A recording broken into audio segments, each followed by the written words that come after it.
Oi gente, tudo bem? Eu sou a Isa, eu faço parte aqui do grupo de estudo de pequenos animais.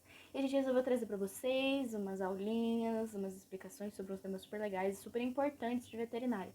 A gente escolheu primeiro a osteologia veterinária porque é um tema muito importante, é aquele tipo de tema que é aquele mal necessário que você estuda no começo do curso, durante o curso e vai precisar depois quando acabar o curso.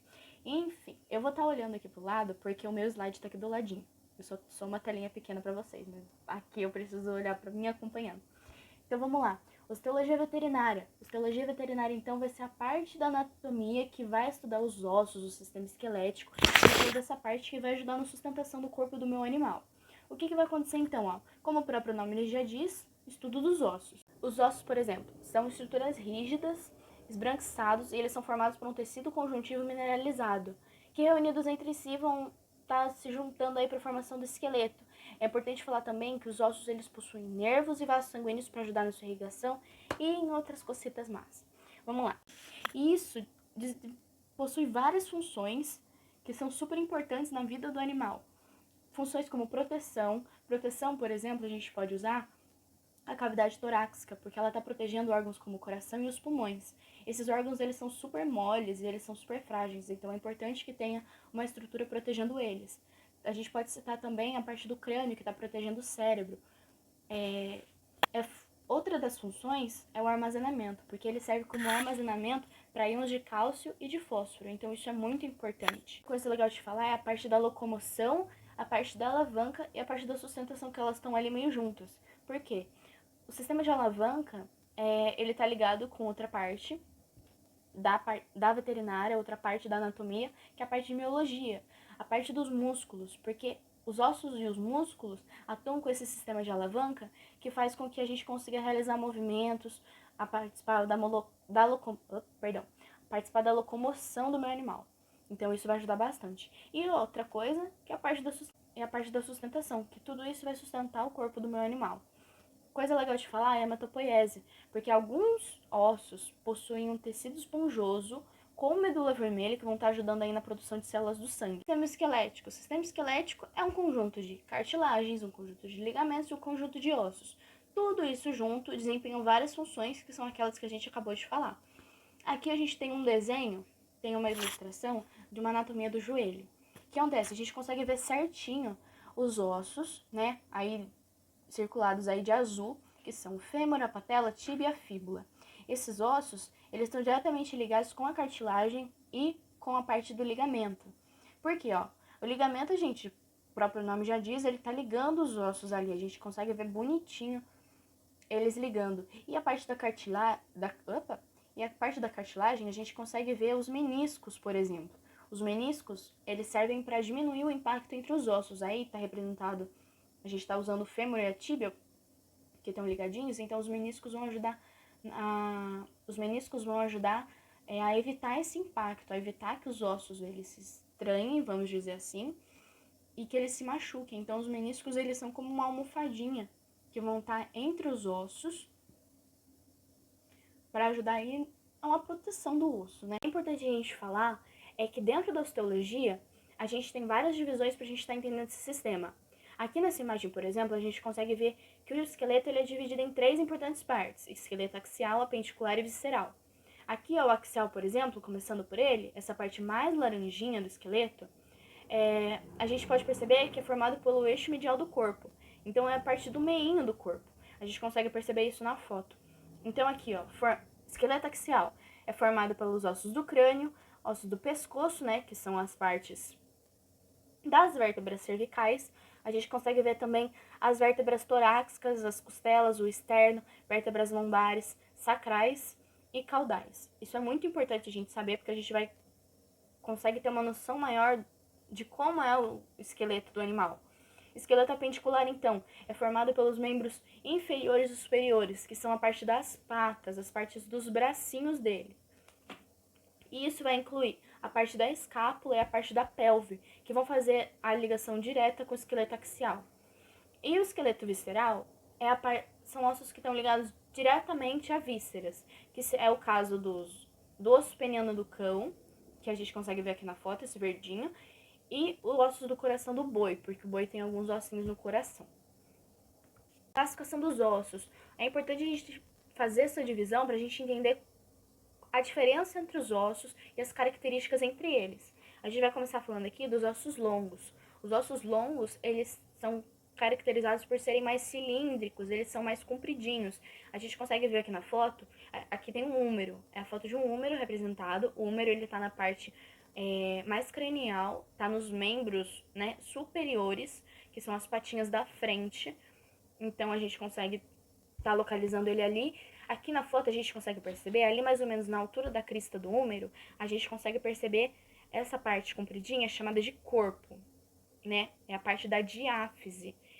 É uma característica desses ossos, né? Eles são divididos em diáfises e epífises. A epífise é a parte das pontas. Então, aqui, ó. Um exemplo mais práticozinho. Aqui, ó. Aqui a gente tem um húmero, certo? Essas daqui são as epífises, que são as pontinhas, e esse daqui é a diáfise dele, é a parte do meio do osso. Aí, como exemplo de ossos longos, a gente tem o fêmur, o húmero, a una, a tíbia, fíbula e as falanges. Ossos curtos. Os ossos curtos, eles apresentam uma equivalência maior no seu tamanho, porque eles são como se fossem uns cubinhos, que são os ossos do carpo e os ossos do tarso. Os ossos do carpo, eles são dos membros superiores, são dos membros, são das patinhas da frente. E nas patinhas de trás são os tarsos. Por isso que é importante a gente prestar atenção. Esse da foto são os do carpo. A gente consegue perceber bem a diferença. Aqui, ó, eu tenho um desenho, ó. Aqui, ó, não sei se dá pra ver. Aqui são os ossos do carpo, eles são mais achatadinhos mesmo, como a gente consegue ver aqui na foto. E os ossos do carpo, do tarso, eles são aqui, ó, eles têm essa pontinha aqui também, ó. A gente consegue estar vendo a diferença. É bem legal e é importante a gente estar prestando atenção nessas diferenças, porque isso tem cheiro de prova. Então, a gente chega nos ossos planos. Eu acho que o maior exemplo deles são as escápulas, porque elas são claramente planas e essa superfície plana vai ajudar na fixação em grandes massas musculares, né? A escápula, ela fica localizada aqui. Aqui tem muito músculo. Então, isso vai estar, essa superfície plana vai estar ajudando que ela se fixe ali e ajuda também na proteção da parte de partes moles subjacentes, né? Ossos irregulares são os ossos que eles não têm uma forma propriamente dita. A gente conseguiu ver que os ossos curtos, por exemplo, eles são claramente curtos. As escápulas, elas são planas, por isso são os ossos planos. Mas os irregulares, eles não têm uma forma assumida, a gente não consegue definir certinho. E são eles, as vértebras, os ossos temporais, que é a parte do crânio, né? Ela fica mais ou menos aqui. Aí a gente chega nos ossos pneumáticos. Os ossos pneumáticos, em mamíferos, eles são confinados ao crânio e contêm seios paranasais. E eles ali têm um contato direto, eles se comunicam com a cavidade nasal do animal. Bons exemplos disso, que são esses ossos situados no crânio: frontal, maxila, temporal, etimoide e senoide. A gente viu essas 4 classificações, que é a parte dos ossos longos, pneumáticos, irregulares e longos. A gente viu, então, 4 importantes classificações dos ossos, só que eles ainda conseguem ser complementados por outras 2, que são muito importantes, que é o caso da patela, que é classificada como um osso sesamoide. Os ossos sesamoides, eles são encontrados próximos a articulações e também sob ou na base dos tendões. No caso da patela, ela é encontrada ali no principal músculo que estende a articulação da soldra, que é a parte do joelho, né? Que é o nome dado ao joelho dos quadrúpedes, né? Dos animais que andam sobre 4 patas. Aí a gente chega nos ossos esplâncnicos. A gente pode colocar como exemplo o osso peniano, que é encontrado em cães e em gatos. Eu acho que esse é o maior exemplo que a gente pode dar. Lembra que a gente viu lá atrás que os ossos, o osso peniano, ele faz parte do esqueleto visceral? Então, é porque ele vai se desenvolver em órgãos moles e distante de todo o outro esqueleto. Outro exemplo que a gente pode dar também é os ossos do coração, que eles são encontrados especialmente no coração dos bovinos. Aí a gente chega aqui na estrutura dos ossos. É muito importante a gente falar disso. Lembra que eu falei lá nos ossos longos que existiam epífise e diáfise, que é a parte do meio? Então, aqui a gente, na imagem direita, a gente consegue ver isso tudo de novo. A gente consegue perceber isso. Vamos falar então da constituição dos ossos, esses nominhos que estão espalhados por aí. O periósteo, começando por ele é um tecido conjuntivo fibroso, que ele vai revestir a superfície externa do osso. Quanto o endósteo, ele é um tecido conjuntivo delicado que ele vai revestir a cavidade do osso, né? A gente consegue ver que ele tá mais na parte do meio. Outra coisa legal de falar é a parte do osso esponjoso, que a gente tá vendo ali, que contém medula óssea vermelha. Essa parte do tecido esponjoso, a gente até consegue ver na imagem que ele parece mesmo uma esponjinha. Ele vai ser formado, então, por tubérculas ósseas, né, que são esses buraquinhozinhos, e eles vão delimitar os espaços intercomunicantes que vão ali estar circulando a parte da medula óssea, que é essa medula óssea vermelha que tá falando aí na foto. E o endósteo, que a gente consegue ver aqui que ele tá no meinho, ele vai ser um tecido conjuntivo delicado que ele vai revestir a cavidade do osso. Outra coisa de falar é o tecido ósseo compacto, que é uma massa mais sólida, porque tem mais cálcio dentro dele. Então ele vai deixar o osso mais rígido, mais duro. E a parte da medula óssea, que a gente vai falar também aqui nesse próximo slide. A medula óssea ela é uma estrutura mole que ela vai preencher pequenas cavidades do tecido esponjoso. E tem dois tipos de medula óssea, que é muito importante a gente falar.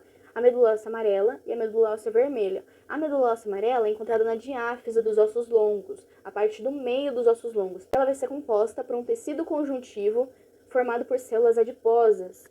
Medula óssea vermelha, que é o segundo tipo de medula, ela vai ser localizada na epífise. Então, lembrando, medula óssea amarela, diáfise, medula óssea vermelha, epífise, a parte das pontas. E a medula óssea vermelha, que são localizadas nas epífises, que são as pontas, as extremidades dos ossos longos. Eles são formados, então, por células sanguíneas e suas percursoras, e elas são ricamente vascularizadas. A gente consegue perceber isso porque, a partir da imagem, por exemplo, que a gente consegue ver o quanto de buraquinho que o tecido esponjoso tem e é ali onde ela fica. Então a gente consegue ver vários vasinhos, enfim. A medula óssea vermelha, ela tem como função a formação de diversas células sanguíneas, como os eritrócitos, os leucócitos, os cariócitos. E aqui agora então a gente vai dividir os ossos do esqueleto axial e esqueleto apendicular para a gente falar um pouquinho mais sobre cada um. Aí aqui a gente tem uma imagem, né, da divisão certinha deles no esqueleto bovino. Ossos do esqueleto axial. A gente tem como, por exemplo, o crânio, que a gente viu, que ele é super importante. O crânio, então, ele faz parte dos ossos pneumáticos, que a gente já viu.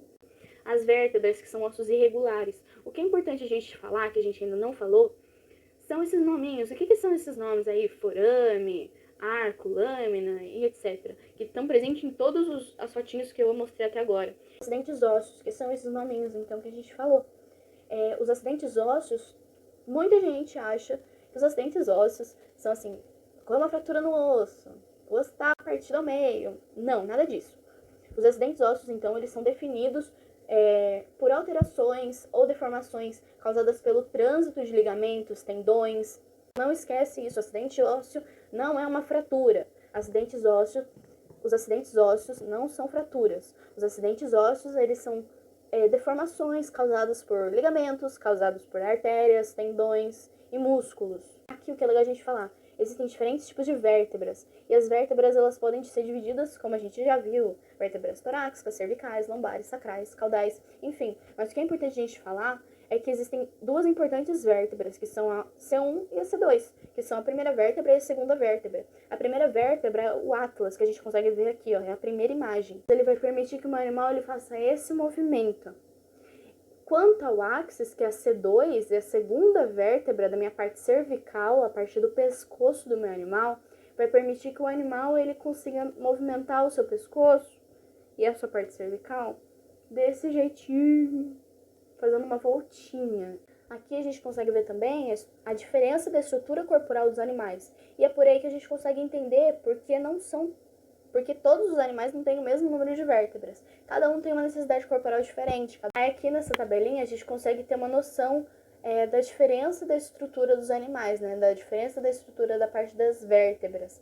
O externo que a gente falou lá atrás, que ele vai ajudar na proteção dos órgãos moles, como o coração e os pulmões. O externo, então, ele vai estar ali fechando essa proteção, ele está bem no meinho, e as cartilagens ali vão estar ajudando na ligação, na junção das costelas com o externo para estar fazendo essa gaiolinha protegendo a parte torácica do meu animal.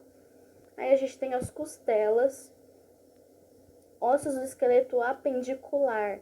A gente começa com a escápula, que a gente já falou, que ela, por ser um osso plano, ela tem uma maior aderência à parte de músculo, né? Ela vai estar aí fazendo a ligação entre a parte do esqueleto apendicular, que são a parte das patas, né? A parte superior, o húmero, que tá ligado ao rádio e à ulna. E aí depois a gente tem os ossos do carpo, metacarpo e as falanges. Os ossos do carpo, eles são localizados na parte superior, nas patas da frente. E na parte de trás, que a gente vai ver mais pra frente, são o tarso. Aqui, então, é dividido essa parte coloridinha aí, a parte do carpo, né? Aí cada carpinho tem o seu nome. Cada carpinho tem o seu nome.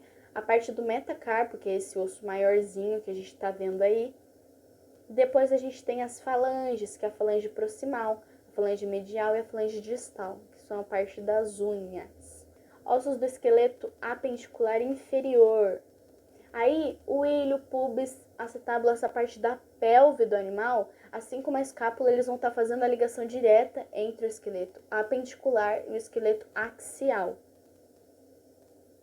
Aí aqui a gente tem a fotinha, né, pra gente conseguir entender. O fêmur ali que tá ligado diretamente à parte da pelve, né, e o fêmur, ele é o maior osso do corpinho do animal e do nosso também. E a patela que a gente falou também, que ela é formada entre estruturas moles, né? Ela é um ossinho formado ali naquela região. A tíbia e a fíbula, que aqui elas estão juntinhas na foto, elas ficam ali ligadas com o fêmur. Os ossos do tarso, que a gente falou que eles são ossos curtos, e eles são os ossos encontrados na parte inferior, nas patas traseiras do animal. Aí aqui também a gente vai ter as falanges, a gente vai ter as falanges proximal, medial, distal, e a gente vai ter os metatarsos. E é isso. Eu espero ter ajudado vocês a entender um pouquinho mais dessa parte de osteologia, essa parte da estrutura corporal dos animais. Agradeço o grupo de estudos que deixou eu vir aqui falar um pouquinho. E peço que vocês sigam, que vocês acompanhem as próximas postagens, os próximos vídeos. Vai ter palestra por aí. Então, é isso. Eu agradeço. Tchau.